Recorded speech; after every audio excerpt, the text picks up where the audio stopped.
Señor exministro y exembajador Juan Carlos Pinzón, muy buenos días. Pues, doctor Londoño, muy buenos días, pero comienzo por corregir varias de sus afirmaciones en la presentación que me hizo. Y voy por la primera. Yo fui exministro de Estado, embajador de Colombia, sin duda nombrado en un gobierno, y con la gratitud de las personas que me nombraron, pero representando a mi patria, sirviendo a mi patria y sirviendo a Colombia siempre, y de manera especial a mis Fuerzas Armadas, de las que formo parte por herencia histórica de manera indeclinable. Segundo, hace usted también una afirmación generosa en la introducción, pero no exacta. El tiempo en que yo fui ministro, nunca lo olvide, es el tiempo donde logramos, yo no, solo no, a través de años, pero en el 2012 y 2013, las cifras más bajas de producción de coca y cocaína en la historia. En el tiempo en que me correspondió ser ministro, lograron los gloriosos soldados y policías de Colombia el mayor número de golpes contra jefes de las FARC, comenzando por el jefe máximo del ELN y de las bandas criminales. Nadie tiene ese récord y lo digo con mucho orgullo porque fue un trabajo a nombre del Estado colombiano y en defensa de la Constitución y de nuestro pueblo. Entonces, pues quiero un poco poner eso en contexto para que quede la presentación en equilibrio. Y a partir de ahí, doctor Londoño, siempre contento de estar aquí conversando con usted y su audiencia magnífica, que sé que es sólida y permanente. Muchos amigos míos lo escuchan todo el tiempo. Muchísimas gracias. Usted desde luego fue ministro de Estado, eso desde el punto de vista de técnica jurídica es indiscutible, y fue embajador de Colombia ante el gobierno de los Estados Unidos. Quien era su jefe en ambos casos era Juan Manuel Santos, que dirige las relaciones internacionales y que nombra a los embajadores, y quien es el supremo comandante de las fuerzas militares a cuyo servicio usted se encontraba, de manera que valgan esas precisiones jurídicas también. Doctor Pinzón, ¿en qué momento se prohibieron las fumigaciones con glifosato en Colombia y en qué momento se prohibieron los bombardeos aéreos a los campamentos de las FARC, particularmente porque no sabíamos esos bombardeos se estrellaban contra cuál de los campamentos de cuáles de los bandidos? Pero eso, ¿en qué fechas ocurrió y si era usted o no era ministro de Defensa para poner las cosas en su punto? Estoy dispuesto a hacerlo, por supuesto. Hay varios temas y varios momentos. De hecho, yo creo que es importante para quienes tengan la oportunidad de leer el documento que radiqué en la Corte por invitación de la misma la semana pasada, donde hago un recorrido histórico de todos estos temas alrededor de la lucha contra el narcotráfico y al mismo tiempo de los impactos que ha habido por las malas decisiones que se tomaron en su momento. Entonces, el primer momento donde se tomaron decisiones es por allá en el 2013, que deciden tomar la decisión de parar la erradicación forzosa en el Catatumbo, decisión que el Ministerio de Defensa en su momento recomienda, por supuesto, no tomar, y que de hecho recomienda mantener la lucha contra el narcotráfico. Allí se toma esa primera decisión y esa decisión resulta en una explosión de cultivos en esa región del país, que se multiplican prácticamente por 3 en un periodo de un año, y luego, obviamente, en otros sectores y regiones del país, aupados por las FARC y por lo que ocurría en ese momento en el país, pues entonces en el Putumayo, en el Guaviare, pretenden crear marchas campesinas, insisto, totalmente influidas y penetradas por el grupo terrorista FARC de ese momento, y también entonces empieza a generar un efecto en esas regiones. Para el año 2015 se Perdóneme, toma la decisión. ¿era usted ministro cuando se tomó la decisión del Catatumbo? Sí, claro, y me puse a ella.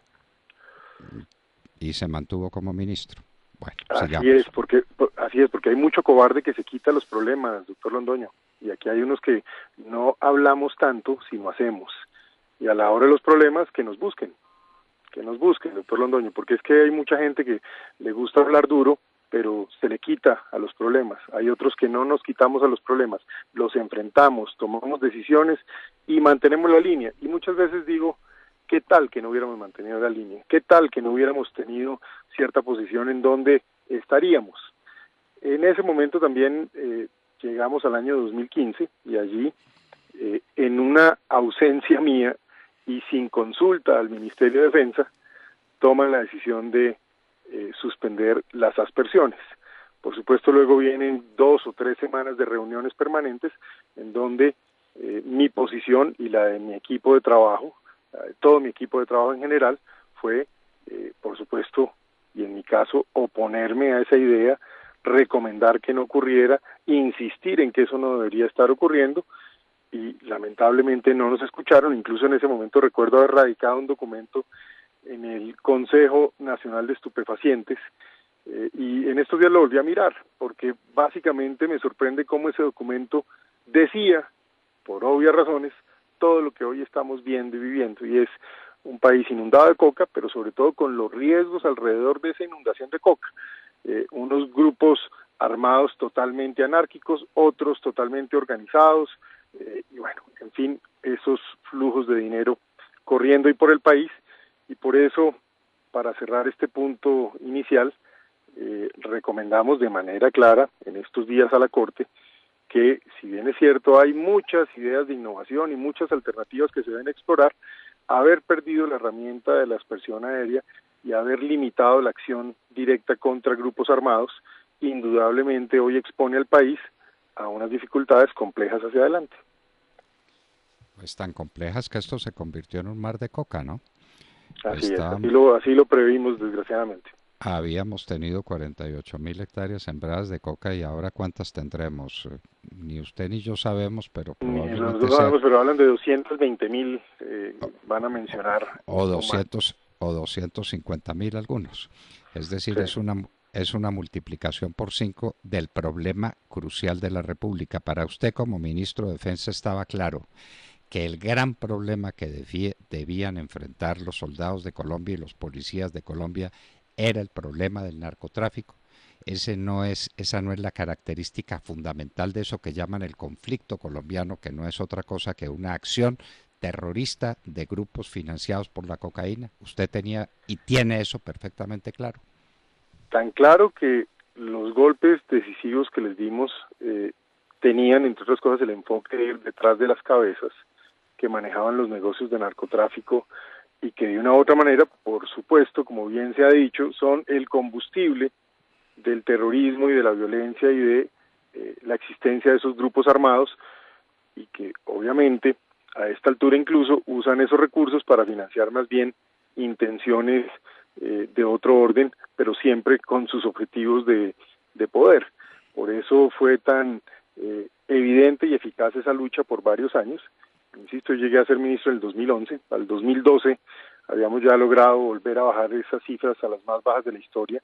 En el 2013 nos mantuvimos a pesar de las decisiones del Catatumbo, ya para el 14 ya no fue así, en el 15 por eso esa batalla tan dura que termina sacándome del Ministerio de Defensa, y que para muchos el gran debate es por qué me voy a Washington. Yo lo he dicho de manera cándida y franca y como siempre diciendo las cosas como son, por un tema de pensar en la seguridad de mi familia, por un tema de entender, y esto lo reitero siempre, una cosa es que yo tenga posiciones firmes y otra cosa es que no estoy nunca dispuesto a violar la ley o la Constitución al desobedecer órdenes presidenciales. Simplemente consideré que era prudente no estar aquí y tomar distancia del tema.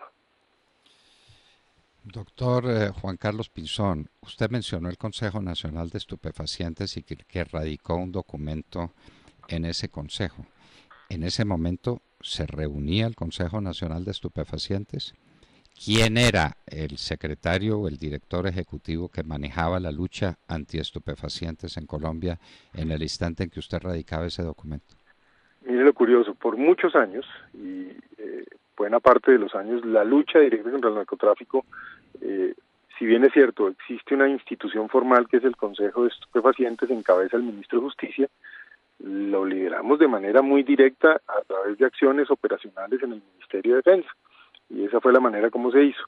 Sin embargo, cuando llegan a la decisión de eliminar o de suspender este tema de la herramienta de la aspersión, que insisto era una de varias herramientas, y nadie ha dicho que es perfecta, ni que es la única, ni que es maravillosa, era efectiva, posiblemente menos efectiva que a sus inicios, pero seguía siendo disuasiva y producía resultados y efectos contundentes frente a ese narcotráfico.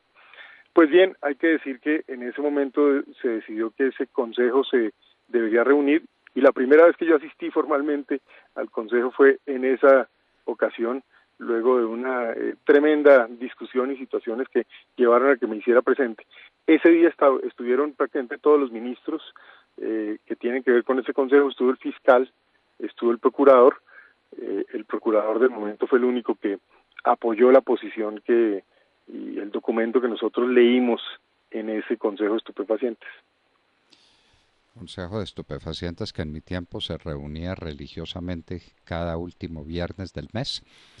El ministro de Defensa, por supuesto, concurría, pero concurrían además todos los mandos militares, porque nos parecía que ese era el corazón de la lucha armada. En la ley no estaba previsto que los comandantes de las fuerzas estuvieran presentes. Yo los invitaba y le quiero decir que eran los primeros en llegar. Yo era bastante madrugador y llegaba antes de la hora, pero cuando yo llegaba ya estaban el general Mora y el almirante Mauricio y el general Velasco.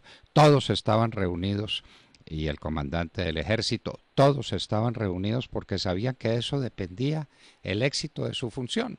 Mientras en Colombia haya cocaína, en Colombia habrá violencia y tendremos desplazamiento y reclutamientos de menores y asesinatos, y este país no será viable mientras haya cocaína.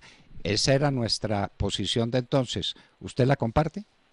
Totalmente, usted sabe que esa es mi posición, la ha sido siempre, y por eso reclamo haber estado en los años de los mayores éxitos en ese frente y de los mayores golpes, y también de haber resistido decisiones que resultaron adversas y que afortunadamente solo en mi caso pudimos decir la gravedad que tendría desmontar, y hoy, para dolor mío como colombiano y como funcionario y como persona que lideró a esas gloriosas Fuerzas Armadas, pues como lamento haber tenido la razón en eso que hicimos notar. Fue muy doloroso que no se aceptaran las razones suyas, pero ¿de dónde venían las presiones en contrarias? ¿Venían de La Habana o no lo sentía usted así? Sí, así lo sentí siempre, y en eso yo creo que todo aquel que me conoce y que me ha escuchado sabe que esa es mi clara sensación y mi franca opinión. De manera que fue por los diálogos de La Habana por lo que se suspendieron las fumigaciones, se suspendieron los bombardeos y el país se llenó de cultivos de coca. Sí, especular sobre cualquier otro tipo de razones o dar otro tipo de razones, ya verán por qué buscan esa justificación en otras personas. En mi franca opinión, esa es exactamente la razón. Y por lo mismo lo digo hoy, como siempre lo dije, yo nunca me opuse a la lógica de que un esfuerzo militar contundente precisamente se termina una vez se acuerdan los términos en donde, en este caso, un grupo armado se somete a la ley y a la Constitución. Pero ya luego lo que ocurrió, a pesar de haber ganado semejante ventaja militar, a pesar de haber dado golpes sucesivos, es que yo le cuento, solo el tiempo que yo fui ministro, 55 jefes, comandantes de estructuras de las FARC fueron neutralizados, comenzando por el máximo jefe. Semejante ventaja militar para ir luego a entrar en un proceso de concesiones que ahora buscan todo tipo de justificaciones, pero que sin duda es lamentable no haber precisamente tomado esa ventaja. Y ahí es donde sí empiezo yo a tener diferencias permanentes y sostenidas. Doctor Juan Carlos Pinzón, es conocida y saludada positivamente por muchos su voluntad de hacer política. Inclusive usted tuvo un movimiento para aspirar a la presidencia de la República, junto con el doctor Jorge Mario Eastman, que es hoy el hombre fuerte del gobierno del presidente Iván Duque. Eso hay que resaltarlo. Con la nueva estructura jurídica del país, que el país no conoce suficientemente, es el secretario general de la presidencia el hombre fuerte del régimen. Él estuvo con usted en esa aspiración política. ¿Por qué caminos la va a encauzar usted ahora? Se dice que podría ser candidato a la alcaldía de Bogotá. ¿Nos puede anticipar algo sobre el particular? Si somos impertinentes, recuerde que es el oficio de los periodistas y no se preocupe, no tiene obligación de contestarme, pero como eso ha salido en la prensa, pues yo se lo pregunto porque muchos colombianos quieren saber cuál va a ser el enfoque que usted le va a dar al futuro de su carrera política, que está desde luego muy lejos de terminarse, ¿no? Usted nunca pierde una, doctor Londoño, y siempre habla claro. Eso todos se lo admiramos y apreciamos, y usted sabe que yo en particular así lo siento. Hombre, muy generosa ha sido la gente en buscarnos y en pedir desde muchos sectores, de amigos del Partido Conservador, del Centro Democrático, de Cambio Radical, y lo que más me llama la atención, personas en la calle que lo ven a uno y le dicen, no, hombre, por favor, metas este tema de la alcaldía. Pero yo le digo la verdad, yo hace un año estaba muy convencido de aspirar a la presidencia de la República por el conocimiento detallado del país, por el conocimiento precisamente de los problemas que acabamos de discutir y la convicción que hay que corregir muchos asuntos.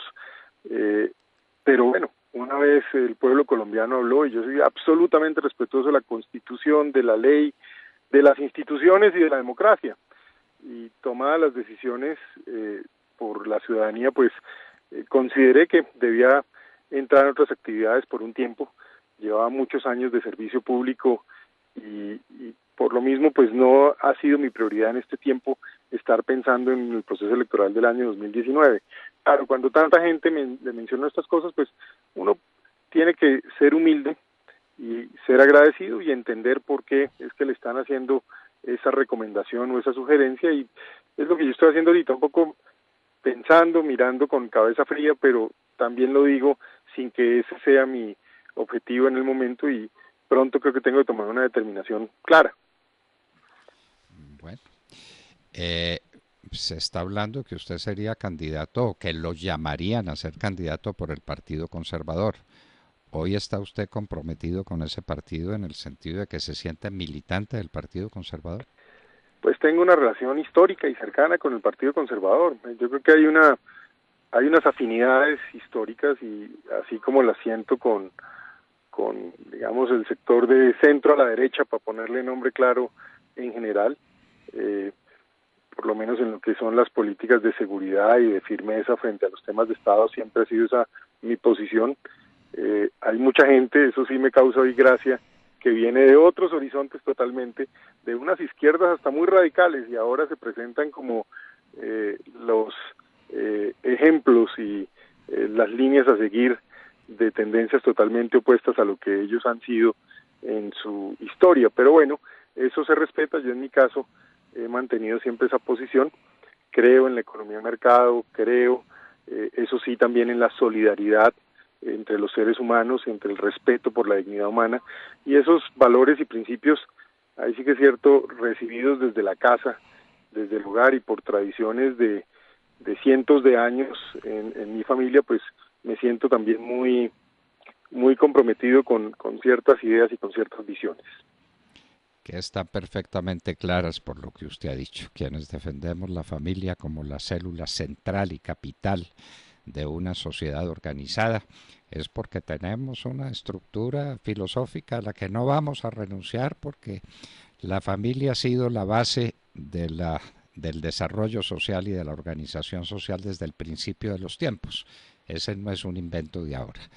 Doctor Juan Carlos Pinzón, pues sepa que estaremos paso a paso siguiendo su trayectoria y siempre con las puertas abiertas para esta que quiero que la entienda como su casa, para la libre expresión de lo que le quiera decir a los colombianos en el momento que lo juzgue oportuno. Un abrazo muy estrecho, muchos éxitos en su carrera política porque los merece, y usted dará mucho de qué hablar en el futuro en la política colombiana, de eso estamos perfectamente seguros. Encantado de saludarlo, doctor Pinzón. Doctor Londoño, muy generoso, usted sabe mi respeto hacia usted, mi admiración, y gracias por tenerme en estos micrófonos. Aquí estaremos siempre que usted así lo requiera, o su equipo de trabajo. Un saludo muy especial, y a todos los que me escuchan un saludo respetuoso. Juan Carlos Pinzón, exministro de Defensa, ex embajador de Colombia en Estados Unidos. Sí lo oyeron claro, ¿no? Se opuso radical y frontalmente al tema del Catatumbo. Se opuso radical y frontalmente al tema de la prohibición de los bombardeos y de la prohibición de la fumigación con glifosato. Consideró de su deber seguir dando la batalla por dentro y enfrentar las circunstancias como las enfrentó. Los colombianos sobre eso tendrán la última palabra. Juan Carlos Pinzón, exministro, ex embajador, estaba con nosotros en la hora de la verdad. 7 de la mañana, 7 minutos.